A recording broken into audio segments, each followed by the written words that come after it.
Koks skirtumas tarp mūsų materialių pojūčių organų ir tais dvasiniais pojūčių organais, kuriais mes naudojamės?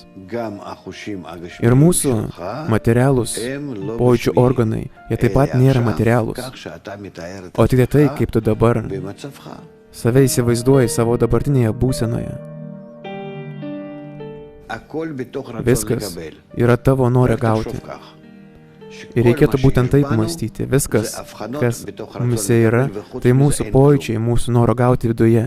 Ir išskyrus tai nėra nieko. Ir visi skirtumai, jie yra tik tai iš to, kaip tu jauti, kaip tu priimi ir kaip tu dalini visus šios pojūčius savyje. Tu gali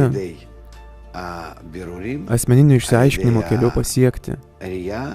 Tokios analizės keliu gali pasiekti, suprasti, kad tu esi begalybės pasaulyje, tobulume. O kasgi buvo iki tol? Iki tol aš aiškinausi visus šitos dalykus, bet neteisingų būdų. Todėl aš jaučiau tą žemesnį pasaulį, kurį mes vadiname mūsų pasauliu, materialiu pasauliu. Aš jaučiau, kad esu kūne. Tik pagalvokite, kokia išdaiga, kad aš gyvenu, po to mirštu. Ir dar įvairios būsenos.